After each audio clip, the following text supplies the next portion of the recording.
Welcome to Diaspora, the show where we share the remarkable experiences of immigrants from the Indian subcontinent. I'm your host, Aditya Mehta. Each week, we sit down with individuals who have made the journey and explore their triumphs, their challenges, their experiences. We dive into their unique perspectives on adapting to a new culture while staying connected to their roots. Today, we are joined by Karan Suri, an amazing chef from Vancouver, BC.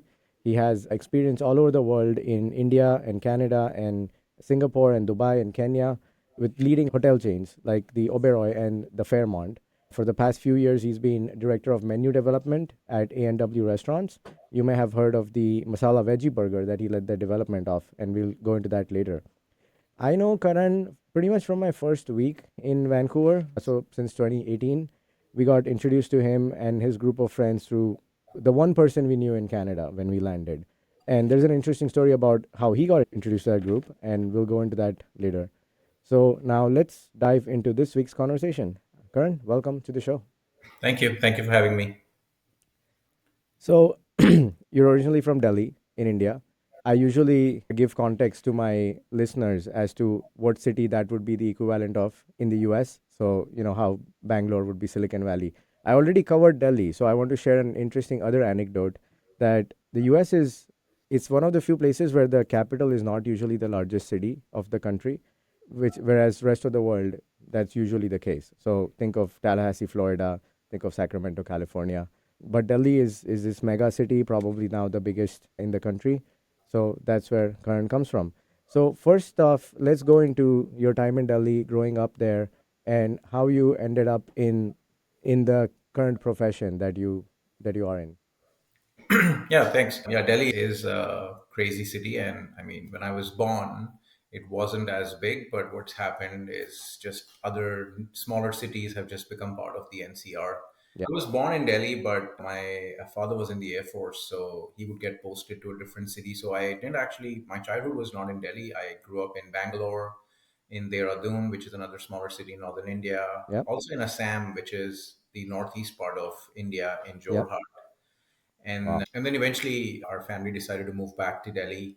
And I think I was about 10 years old. And then from there, I spent schooling and childhood in Delhi. Yeah, I was always, the word foodie is used a lot nowadays, but back in the 90s yeah, in India, it wasn't a big thing. So, but I still think I was a foodie at that time. And food was just something that really always attracted me. I was very good in studies, like in 95% student. And because my dad was a doctor, funny story is in my school, actually, they didn't let me take like commerce. Like they put yeah, me in medical. yeah, And I said, I don't want medical. Then they yeah, put me in science, but non-medical engineering. And I'm like, guys, I want to be a chef. And when I said that, there's a lot of folks who are like, what is a chef? So yeah. in 1998, it was not the glorious profession it is today. Sure. But I always knew that I wanted to be connected to food and stay close to food. So that's what I pursued. And yeah, since 2000, it's been 25 years. So yeah, Yeah. being a To chef. to give our listeners some more context, in India after the 10th grade, you either go into science, commerce, or arts. And most people will decide that based on how high the marks are versus what they actually want to do in a career. So if you get 95, you're going to science. If you don't get 95, then commerce is the backup and then arts is the backup. And then Yep. once you're in that stream, you get to then choose what you want to do. But unlike the US, where I could be a business major and take an urban planning class, you can't do that as such because then you're in that stream and only taking those subjects. So, I mean, I totally relate to what you're saying because my brother is a stand up comedian in India. And so he had to go through this similar journey and almost convince people that he's not gonna make a like a failure out of it. But my parents did insist that you should get at least some degree. So he became a lawyer as a backup in case his career fails. Yeah. So that pressure I think is lesser now, and people are able to pursue different types of professions. And that's one of the themes of this show is people are doing things which are beyond the usual, the tech, the medical, and engineering, right? So, what was it like living in Assam? I'm very curious to know that. So yeah, it was in a cantonment, Air Force cantonment, so it's kind of a much controlled area. Yeah, And Assam is just beautiful, right? Like you've got yeah, these beautiful tea plantations, and me and my brother would be like biking through them, and just sitting there and and enjoying nature, which I think at back in that time, like in the Yeah. 80s, a lot of people didn't necessarily put that much value to. Yeah. The one thing that I remember we were told when we came there was how to distinguish different types of snakes, because there's a lot of snakes in Assam. Okay. And we've had encounters with quite a few of them. The most scary one being a mother python that was curled up at our entrance door when Wow. me and my brother were coming back from, we were out for dinner or something, and we were running back to the house, and yeah, there she was sitting at our Yeah. door waiting for us. Wow. To give more context to our listeners, the northeast of India, there's seven smaller states. They are culturally very different from the rest of India. And they're connected by this little chicken's neck piece of land to the rest of the country. And it's surrounded by Myanmar and Bangladesh and Bhutan. So there's always an ongoing kind of grievance, I guess, from the northeast that, Indians don't treat them as Indians. And because they look different, they look like East Asians, but would you say Assam is more kind of Indianized, It is for lack because of a better word?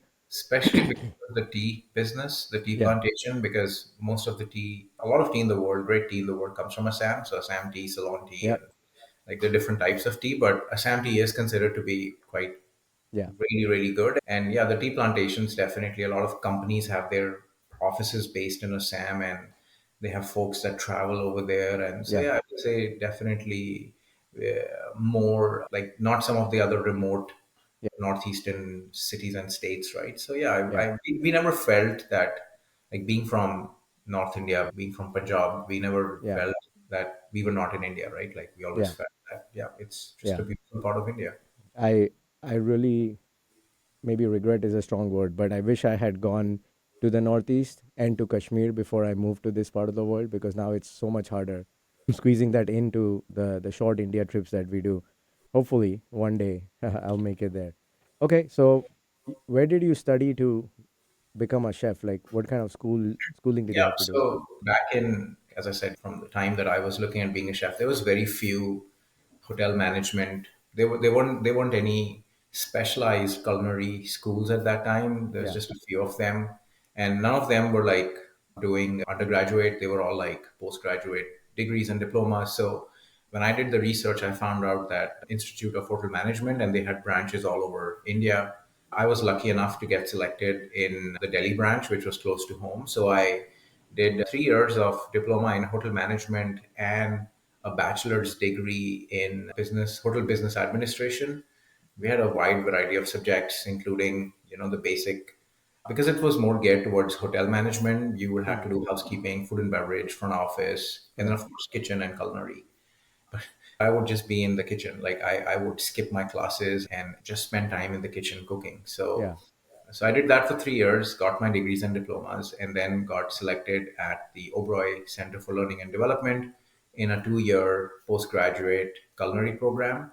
And at that time, in 2003, when I embarked on this journey, there were 55,000 applicants in India that applied Wow. to that, and three were selected.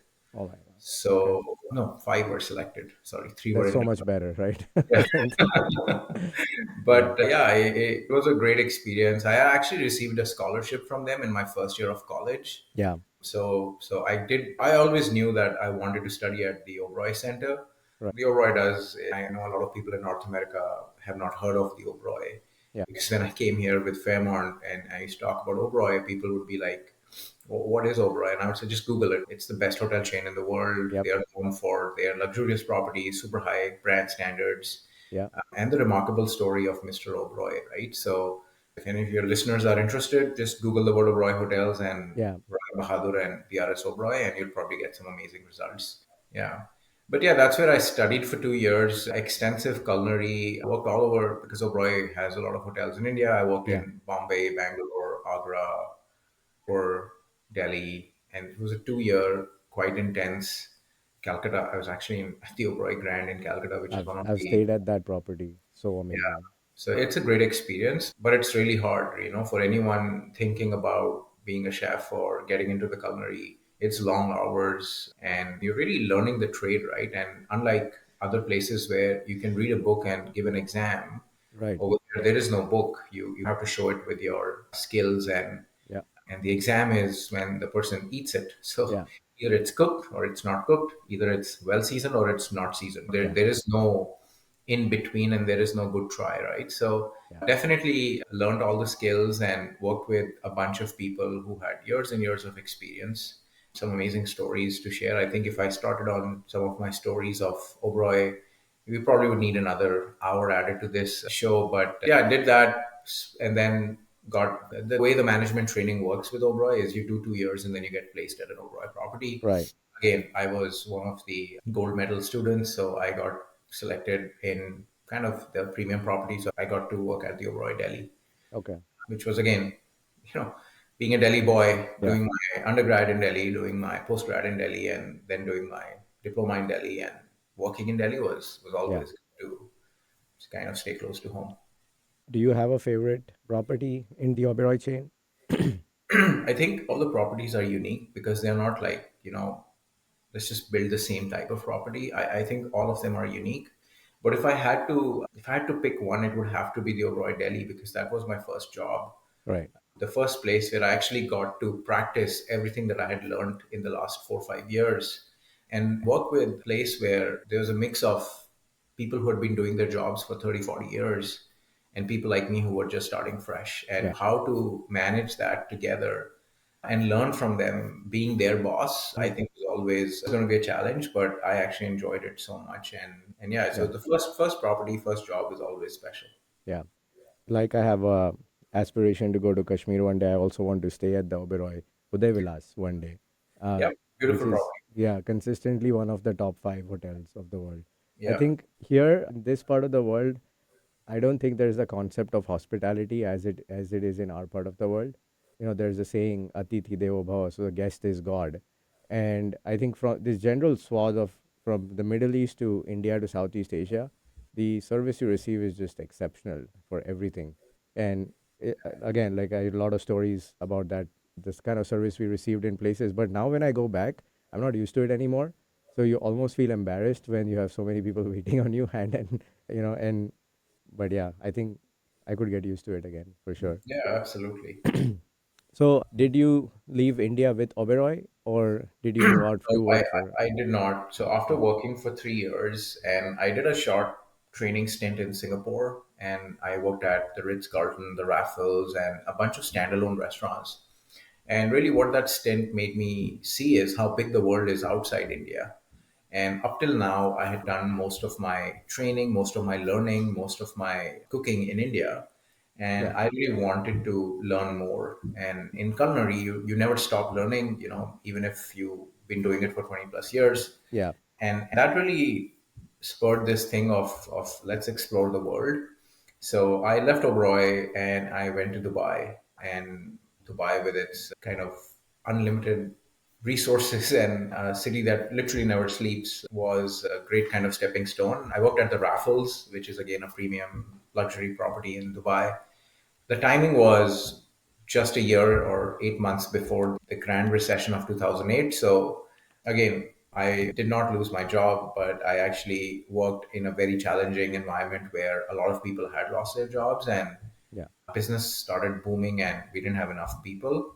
But yeah, that was my next role in Dubai, and I got to handle 6, 7 restaurants in the Raffles with some pretty crazy volume and numbers. But just more importantly, just working with, because Dubai really is amalgamation of the entire world yeah, that works together in one small city. So if I remember correctly, we had 67 or 70 different nationalities working in the culinary, in yeah, the kitchen, right? So not only when you work in an environment like that, you learn so much from other cultures and other people and food is so much about cultures and different nationalities, right? So not only was I learning amazing things at the hotel, I was also learning from peers and colleagues about food and about what makes their cuisine so special. right. That makes sense. Was the cooking style any different in Dubai as a market versus India? Yeah, I would say at that time, yes. I joined a restaurant where we were doing a 2021 course tasting menu. Wow. I'm not sure if many folks remember, but at that time, the number one restaurant in the world was El Bulli in Rossa Brava, and the Adria was doing these crazy things with where he was literally brewing food in a science lab, and you would have things that explode in your mouth, textures and gels, Right. and freezing this and anti-freezing that. So it was a very different time, and it was a culinary journey that a lot of people in India had not even heard of. And from there, I was also managing like a big banqueting operation, a lot of Middle Eastern food. Because obviously you're in the Middle East, so a lot of influence from Egypt and Mediterranean and Lebanon. So I would say it was eye-opening, right? Like Indian food was always there, and Yeah. it's extremely popular in Dubai with locals and, of course, the Indian population. But I just wanted to see more, right? So I would be working with a Malaysian chef, I would be working with a Chinese chef, I was working with a Japanese chef. So you just pick and learn, and it was such a great experience, right? But again, as I said, it was 1 year into the recession, and I was honestly getting tired. I think I had worked 2.5, 3 months without a day off. I was getting burnt out. So Were you already married at the time? I was not. I was Okay. not, Okay. thankfully. But yeah, my wife, who you met, we've been together since school. So we're having this long distance relationship. And we were also talking about settling down, and marriage did come up a few times when I was in Dubai. So Yeah. it kind of was the perfect situation for me to think about going back to India and settling down, and or for my wife to come to Dubai. And I just didn't feel at that time Dubai was the best city to be in where I would wanted to start a life. Sure. Great. On that note, let's take a short break. When we return, we'll continue Karan's journey towards Canada, where he now lives. So be right back after these messages. Welcome back. We are talking to Karan Suri. He's a hands on chef, father, and husband, and a friend of mine. So, where we left off, you had just moved back from Dubai to India. Was Canada ever like an end goal, or is it something that just kind of happened for you? Honestly, we never talked about Canada. And after coming back to India, I worked for a couple of years. And as I mentioned before, I was working for the Raffles. And the Raffles is part of a parent company at that time, it was Fairmont. Yeah. And they reached out to me, and they were very interested to hire me again. And they had an opportunity in East Africa, in Kenya. And again, we had never thought about Kenya. Me and my wife visited Kenya. We spent 2 great years there and explored Africa. And from there, I got another opportunity to look at what options were there for me. And funny enough, I was given two cities. I was given Vancouver, Canada, and I was given London, UK. Mm-hmm. And my boss asked me, both are great opportunities. Which one Yeah. do you guys like? And I kid you not, when I spoke to my wife, I told her, I think we should go to Vancouver because it rains a lot in London. And I kid you Little not, did you know. and when we came here, I Yeah. remember 28 days in a row, it just rained. Yeah. Yeah. And my wife is like, are you sure you read the right weather forecast? Yeah. Because it looks like it rains a lot here too. Yeah. So yeah, that's how it was. Honestly, we had never thought about coming to Canada, or it Yeah. was the end game or end goal or anything like that. Yeah. We were lucky to have 2 weeks of straight sunshine when we landed in 2018. But I find the rain in Vancouver and even Seattle a little bit passive aggressive, I would say. Because in India, we have monsoon and you're used to 4 months of it just pouring down. Things are getting flooded. Like it's a rain with a vengeance. And here it's just like this tiny little rain that your clothes are wet but not too wet. So I'm not a big fan of the rain here, but I think the summer definitely makes up for it. Yeah. Yeah. And you have something to look forward to. And the other thing is, in India, the only thing that protects you against rain is your umbrella, Yeah. if you have one. Yeah. Other than that, it's makeshift garbage bags and other things. You don't dress up for the rain. No. That's what I realized after living in Vancouver for 10 plus years is you can buy gear that you can Yeah. just walk in the rain, and yes, your jacket will be wet, but Yeah. everything else below Yeah, that will be for completely sure. Being a true Vancouver and Seattleite, I don't own an umbrella. I think that's a badge of honor you wear. I just never bought one after moving here. Great. So then you chose Vancouver. What were, had you been to Vancouver before you no, moved here? no, Okay. And had you been to Canada at all? no. Wow. We had no family here. We had no friends here. Yeah. We literally, I signed the contract, could move here. and we had the movers and come into our place in Kenya and pack everything, and everything was just shipped out, and we Yeah. flew, Just showed and up. yeah, we just landed here, Yeah. and that's it, right? Like we didn't know anyone, we didn't know anything. I'd heard a little bit about Stanley Park, and Sure. it's a beautiful city, kind of the West Coast lifestyle, Yeah. and all of those things. The other thing I'd heard, and I didn't really experience it, or I mean, we've all experienced it now, is that if you like, real estate is a challenge. Yeah. And when you're especially moving from outside, we obviously were looking to rent to begin with. Mm-hmm. We would have to change our expectations. So, for example, in Kenya, I was living in a massive 2,500 square foot apartment. It was just me and my wife, Yeah. and we had all the help we needed. Yeah. But we were told that, yeah, that's not possible in Canada, Yeah. or it is, but you'll have to shell out a lot of money. Yeah. That's true. I found it worthwhile to pay the premium to live in downtown Vancouver, Yeah, that's where we because lived. it's such a great downtown experience. And before COVID, it was even better. I don't find that to be the case with Seattle, where the premium that I would pay to be in the city, I don't find that kind of downtown experience here as I do in Canada. I think Vancouver really spoils you because it's one of the most livable cities in the world for a reason. So, Yeah, it um, is. And the core downtown in Vancouver is really small. yeah, So it's yeah, very well managed. And we were in downtown Vancouver for 2 years when we moved in, and we thought that was the right thing to do. yeah. Yeah, and so both kids were born in Canada then? Yeah, my son was born in the first year, so it was definitely challenging. Yeah. And then, yeah, a few years later, my daughter was born. So, yeah, both kids born here. Yeah, This, I think she was an infant when I first met you in 2018. She yeah, was like 2018. less than a year old, if I Yeah, remember. yeah, she was born in 2018. So, Yeah. I know you have an interesting story about how you met the group of friends that we have in common with someone with the same name. So why yeah, don't you tell us about that? yeah. So when I moved here, there was like a big media launch for the new executive chef who's worked in different parts of the world, and Fairmont was quite excited. So we did a press release and we did a media dinner, and it was great chatting with the media. And one of the journalists actually posted about their meal and the experience of meeting me, and they also posted on Twitter, at that time Twitter, now X, and they didn't necessarily know my handle on Twitter. So my name is Karan Suri, but my handle on my social media is Chef Karan. So she just looked up Karan Suri and said, how many Karan Suris are there in Vancouver, right? Not Oh, many. This is probably him. And yeah, she tagged that person. yeah, And that person was obviously not me. yeah, So then that Karan Suri reached out to me on Twitter and said, I think this was meant for you, yeah, not for me.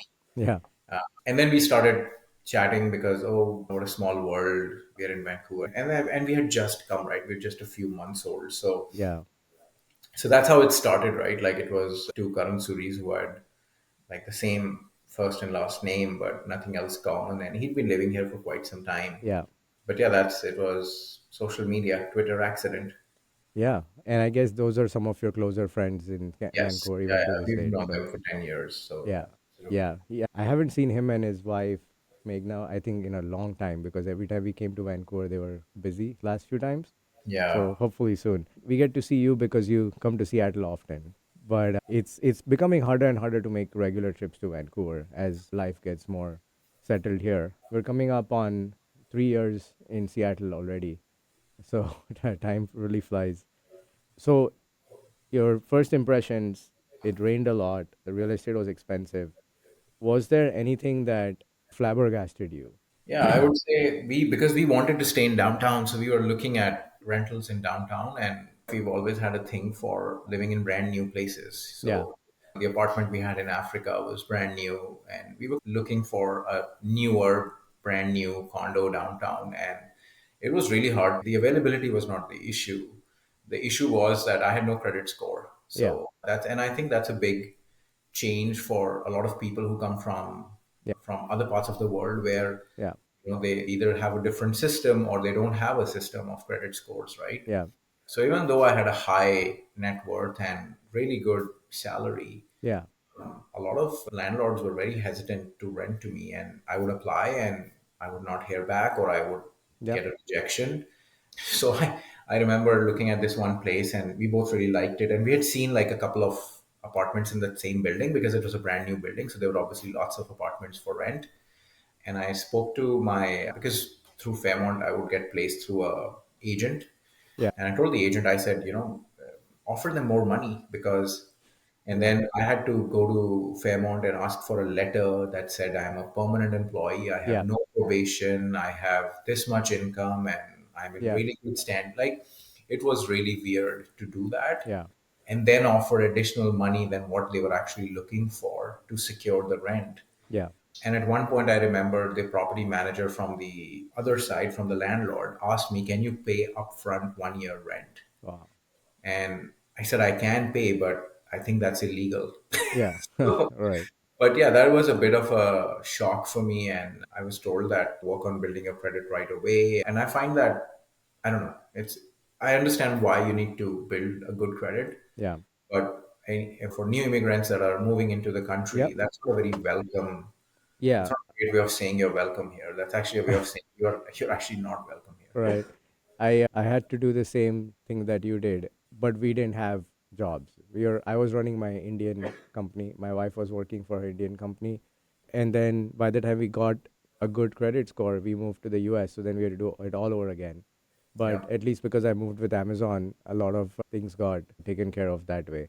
But yeah, credit scores, I see lots of credit reports day in and day out as part of my property management company. And there are so many things on the report that people don't even know about. And so I asked someone, why do you have this $80 collection? Just pay it off. And he said, oh, I don't even know there was a $80 collect. Like, Yeah. I can pay it off right now. So the credit score is a bit of black hole in that sense. Like, people don't know what they really need to do to get it back up. So now you're settling in the Fairmont in Canada. I know you've been on TV a few times. So tell us more about all the unique things you did with the menu and what those TV appearances. I think you're my first guest who's been on TV intentionally and not like in the background of a cricket match, you know? Yeah, yeah, yeah. No, So, I was on TV even in India. We did a big food show on NDTV, which is one of the premier yeah. channels, and it was again a food show between India and Pakistan, which is always Wow. this rivalry that people look for. But Yeah. this was a rivalry not on a cricket match, but in food. In the kitchen. And I'd work with some of the top food writers and Veer Sangvi and all those guys in Yeah. India. So being on camera was something that I had done before. I had done multiple media dinners and media appearances, even in Dubai. So when Fairmont here started looking at that, I was very comfortable with press releases and media dinners and all that stuff. And what I was really trying to do, a lot of people were like, "What's your signature dish? What's your signature?" I said, "You know what? Believe it or not, I don't copy paste my menus. Whatever menu I ran in Dubai or ran in Delhi or ran in Africa, I actually may not bring any of those dishes here because Right. those dishes made sense in those That cities with context. the produce. And I really like working with farmers. And I know that farm to table is now widely used and abused, but I essentially, like in Africa, I actually went and worked directly with farms and fishermen and all that stuff. Right? So it was really close to me. Yeah. What I ended up doing here was, for example, I remember one of the events in BC, one of the big things is spot prawns. Hmm. And they are available for a very short period of time. And obviously, most people like to eat them a certain way. So I remember doing a segment on CBC on spot prawns and just educating people about that. The other one I remember was an event that was a charity, more not I wouldn't really say a charity, but it was really about educating people about honey and bees. Hmm. And at the Fairmont downtown at the waterfront, we had an apiary on our rooftop, Wow. and we used to work with a nonprofit organization called Highs for Humanity. And yeah, and I started doing these pollinator series dinners where guests would get an opportunity to try a menu that was completely made with things that bees pollinate. But it Wow. was not necessarily, it was obviously for them to enjoy great food, but also put a little bit of understanding and educating a lot of guests about the importance of bees. And Yeah. urban corridors in the downtown were actually dying and the bee Yeah. population was at risk. So that was picked up by CBC again, and I did a segment on that as well, where they visited the apiary and then I cooked a bunch. So yeah, funny enough, I was actually offered a show back in India and I turned that down. But yeah, being on TV is great. And then now for my current job, I do all the commercials, and Yeah. I a lot of times if you'll see hands or you'll see an apron behind, that's probably me. Okay. I think there was an episode of Friends where Joey was a hand model, if I Yeah. remember correctly. So for us, we met you guys and the rest of our group very early on. And it was a very refreshing group of people because as a new immigrant, you always tend to meet other new immigrants. And then the topics discussed are all on those lines. Everyone's figuring things out. So people talk about the struggle side of things a lot more. People focus on that a lot more. But what was refreshing for us to hang out with all of you was everyone had been there for some time. They had been established. The mindset was very different. We have some entrepreneurs in the group as well. So I think that accelerated our kind of assimilation in Canada to a big extent, is that group of friends we had. And that's one of the things we're always thankful for in Canada, that we met all of you so early on. And that we're still in touch to this day. I was just telling my producer JD in the elevator, I'm like, I know Karan for 7 years. Like, that's time flies, right? Yes. Yeah, we were in Stanley Park just yesterday at that first barbecue. So we still have a WhatsApp group of all of us which says barbecue on August 4th. I Yeah. think we haven't Nobody's changed. decided to change the subject. Yeah, I probably should add August 4, 2019 in that, because that's when the group was named. So in the next segment, we'll go into what you currently do, but what prompted you to leave the Fairmont and go into something which is not a kind of another hotel chain, but doing something where it's completely different? Yeah. So I would say first thing is 20 years in hotels would Yeah. do that to anyone. Yeah. But after coming to Canada, and after having obviously both my kids born here, working in a hotel is again quite demanding. And again, we're looking at work-life balance Yeah. and amongst other things. But I was also coming to a point where after working for 20 plus years, I wanted to change and I wanted to see what else is out there with food, right? And in hotels, after like I was being offered different roles and different positions that actually took me away from food, Yeah.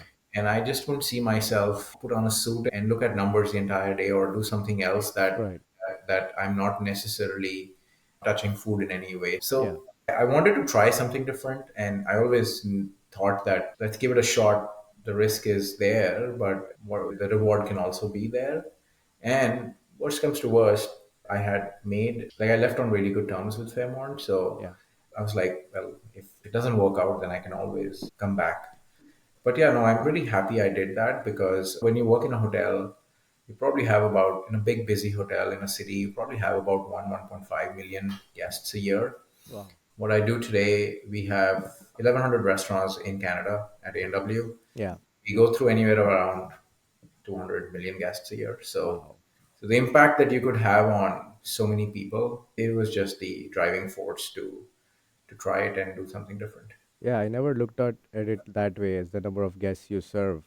And so that's probably 7 times a year for each Canadian, in that Well, we also range. get a lot of international guests, right? Okay. Anyone come new time. But yeah, you're right. It's if you roughly do it that ways, it Yeah. would be if everybody in Canada came to an A&W, Yeah. it would be 7 times a year. Yeah, for sure. On that note, let's take a quick break. And then when we come back, we'll talk about the groundbreaking stuff that Karan is doing right now. So we'll be back after these messages. And we're back. We're talking to Karan Suri, a dear friend of mine from Vancouver, who's also a well regarded chef in British Columbia. So now we're at a point where you've joined A&W, and your title is Director of Menu Development. So I suppose you're talking to suppliers, you're deciding what the new items on the menu are going to be, and also taking care of the existing items and keeping on improving them. Yeah. So basically, my role today includes food, beverage, equipment. So it's an extremely wide range. So you're right. Anything new, anything existing, kind of the entire length breadth of what we and how we do it also, right? Like operational efficiencies that we can bring in and newer equipment that exists out there today. So I get to travel quite a bit, go to a lot of trade shows and look at new products, talk to a lot of suppliers, look at what they are doing, work with a lot of other R&D and chefs and other people who are creating something new in different segments. So it's a very exciting role. What I love about, I worked in hotels, so all my background is in operations, right? But now I don't necessarily do operations. I'm just creating the stuff, and then Yeah. we have 10,000 plus colleagues in our restaurants who are actually Yeah. executing it every day. Yeah, I've consistently found A&W's food to be of higher quality. I mean, in general, Canada has higher quality food given the local laws and regulations. I almost never eat anything packaged here. And my wife Prachi observed this that the same Heinz ketchup in Canada has 5 ingredients, but in the US has 14 or 15 ingredients. So even within that high bar, I think A&W food, I always enjoyed eating it. It's a pity I left before the veggie burger was launched. I would have eaten that every day. So tell us more It's about getting how that. relaunched, by the Oh, it way. is? Yeah, Okay, we're actually making it national, I think, in the summer this year. nice.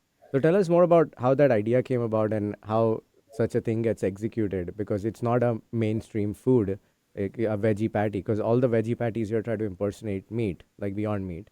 Yeah. And And we I, have those. We work with yeah, those suppliers. We have a plant-based option on our menu since 2018. yeah, But really, A&W is a great company because the company is really aligned by strategy. hmm, And what strategy tells us is not only does it tell us clearly what are the things we need to do, it also tells us all the things that we should not be doing. okay, And I'll maybe spend an extra minute here, but our yeah, of CEO course, showed us that message about strategy came from a short YouTube clip where there was a dog, and the owner of the dog was throwing balls, and the dog was running to catch them.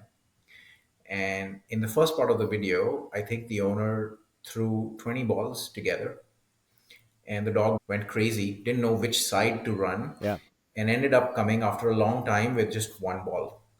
yeah, And then the owner did the exact same thing, but did not shoot 20 at the same time, did one at a time. yeah, In the exact same time, the dog came back with all 20 balls. right, Really, the message was that if you try to do everything at the same time, you'll yeah, probably end up with not much success. So having that laser focus, yeah, exactly, this is what we are doing, and this is a great thing, but we are actually not going to do it right now. So that's what I love about that strategy. And one of the things in that strategy was to appeal to multicultural Canadians and new Canadians, and being part of the South Asian community myself and looking at gaps that exist in QSR, yeah, in fast food in Canada, there wasn't any national chain that was doing something that was something like this, right? Where you have a particular menu item that is specially catered to a certain community. We actually got a lot of guests from other communities, and basically, since we are a national chain, a lot of Canadians trying this. yeah, But really, this was a masala veggie burger that I know I personally have craved and I missed from yeah, back in India, whether it be the McVeggie, whether it be the yeah, McAloo patty. yeah, And we actually had launched a peri peri potato buddy burger earlier in the year, which was basically like an aloo tikki, but not with aloo tikki, with a hash brown, but it okay, gives you the same sure, experience, right? And it was yeah, very popular.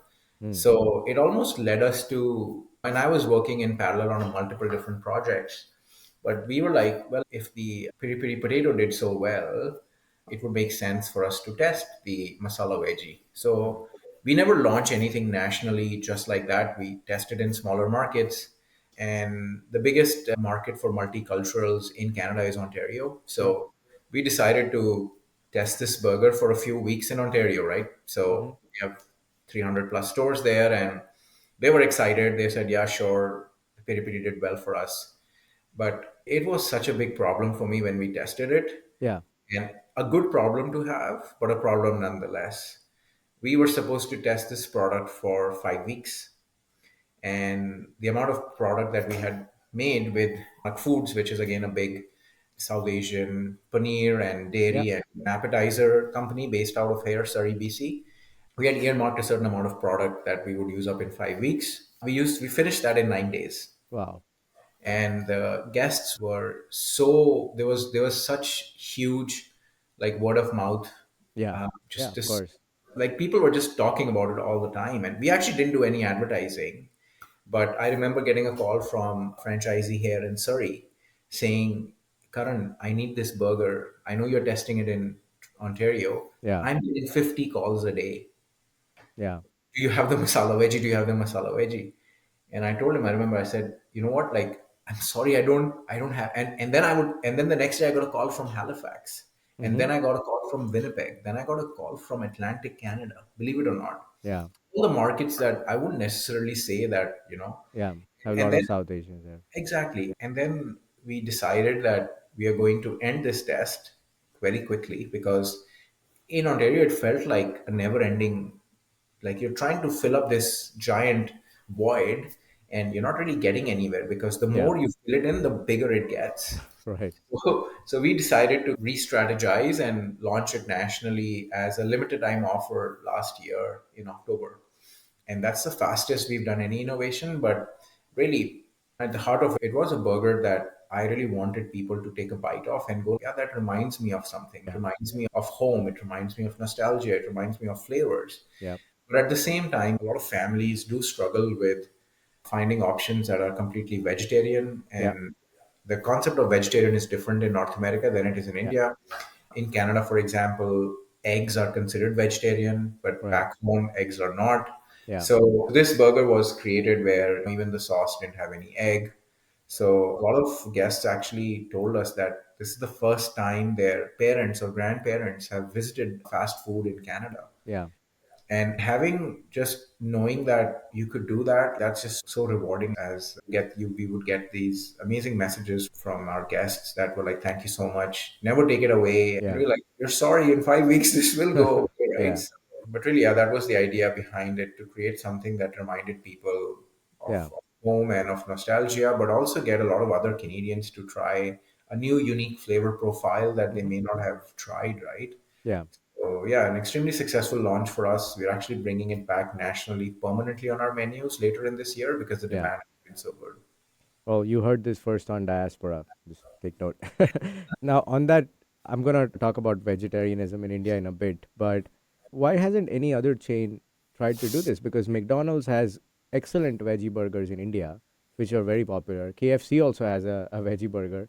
So, where do you think the gap is? Are they just not approaching the problem the same way?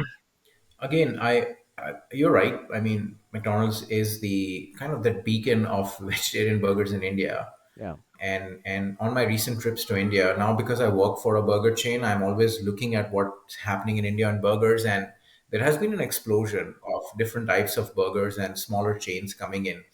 As I said, is strategically driven. We had a strategic goal to appeal to multicultural and new Canadians. Yeah. I'm not sure how the other companies work. I have not worked for them. But, and also, I would say, when you do something like this, the one message that I kept getting back, because a lot of our franchisees are South Asians too, right? Not just the guests. Yeah. And the feedback that they would give us is that the flavors are extremely authentic. And partnering with a South Asian manufacturer Right. who makes this product day in and day out was also something that was deliberate to ensure that we have some credibility. So I would Yeah. say, in terms of being a chef myself, I am very passionate about taste, flavor, and authenticity. If we are putting a harissa sauce or a chimichurri or whatever we are doing, I try my best to ensure that flavor or that is captured in Yeah. that recipe. And did the same thing with the masala veggie burger. So yeah, I'm not sure how, because it is hard. I'll be honest with you, like trying to do that. Nobody makes a masala aioli or a piri piri aioli today. If you look at the industry standard for piri piri, and I cannot name competitors on this podcast, but you try those sauces that exist in retail today, Yeah. and you read the ingredients. The first ingredient, I think, is vinegar or lemon pulp, and that is not what piri piri is. I was in Africa where a lot of piri piri style sauces are done, and so again, I just wanted something authentic. So doing something different, authentic, you have to make it from scratch. Yeah. You have to actually educate others on what you're looking for. So again, yeah, I just know about our process. Yeah. We spend a lot of time testing stuff and trying it and making sure that it's as, I wouldn't say it'll never, like, you cannot really say it's going to be authentic, because what is an authentic Indian burger? There is nothing like that. Well, a But vada pav would be the idea would be that did yeah. it remind you of something, Yeah. right? Yeah. And if it did, then I think my job is done. Well, I'm excited to get my hands on one when it comes back.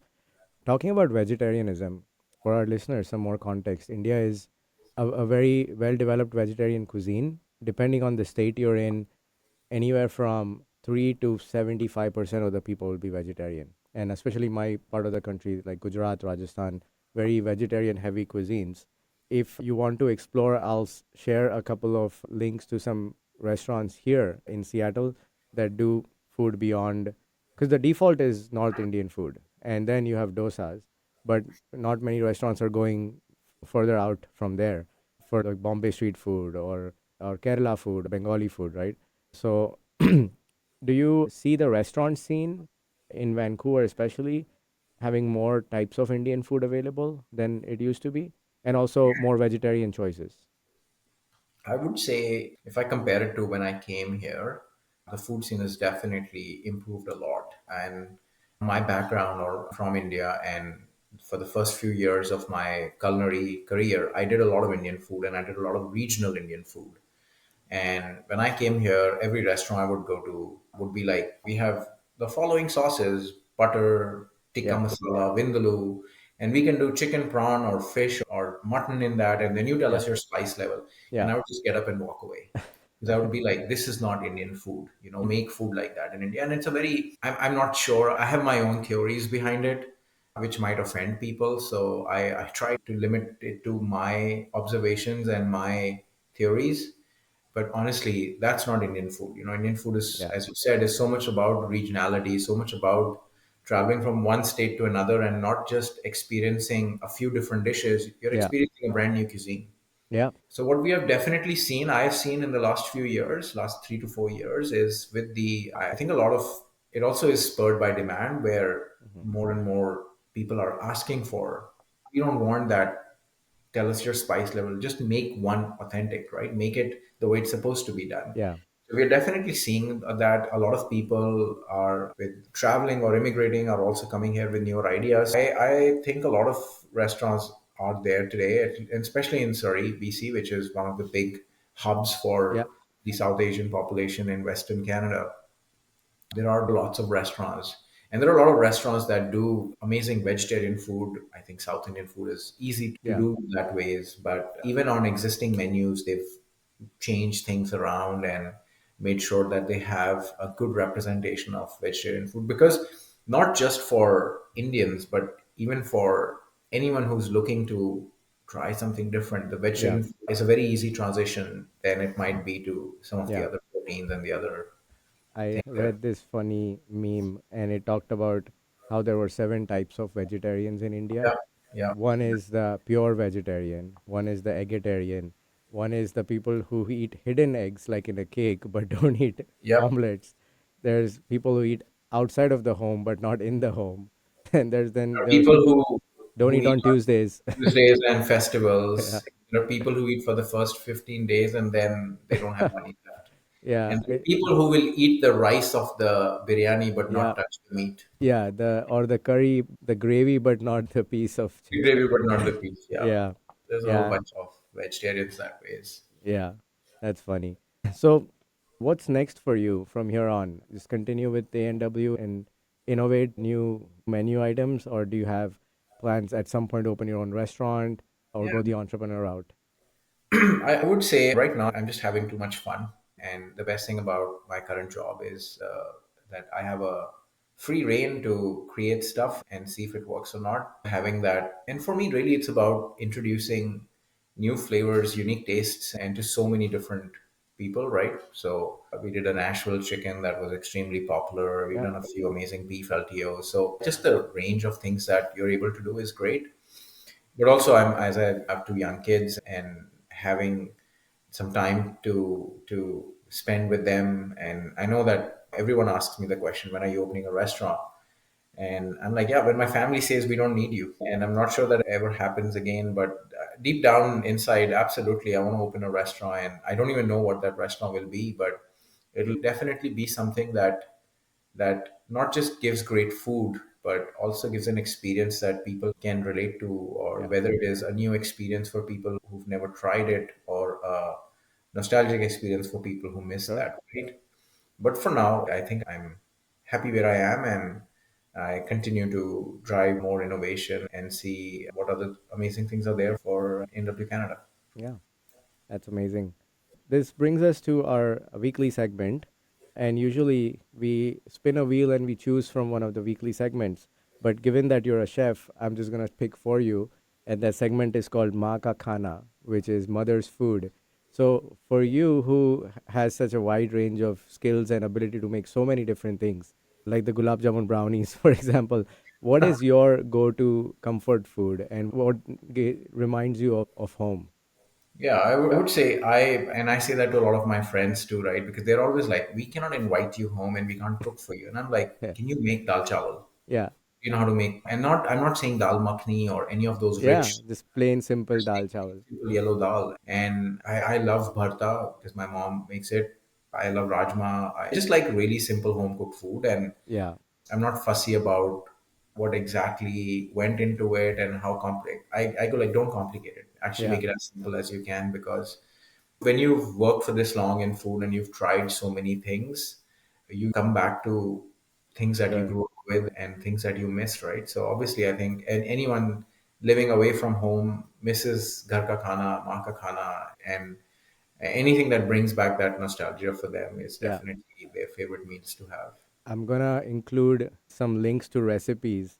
Dal chawal is lentils and rice. Bharta is eggplant. Rajma is kidney beans, I Kidney guess. beans. Yeah.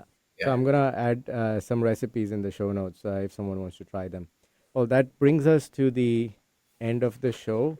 Thank you for listening to Diaspora. We hope you enjoyed hearing Karan's awesome story. Remember to check out our show notes for all these links and more information about the topics we discussed. You can find Diaspora on all major podcast platforms and subscribe to our channel on YouTube. If you like this episode, consider following us on Instagram and leaving us a 5-star review. Diaspora is part of the Staying Power network of shows and podcasts, all of which are dedicated to inspiring listeners to build lives of meaning, connection, and value. You can find them on wherever you get your podcasts as well. We'll be back next week with another interesting story from the South Asian diaspora. Until then, take care and stay curious. And Karan, thank you so much for coming. Awesome. Thank you so much for having me.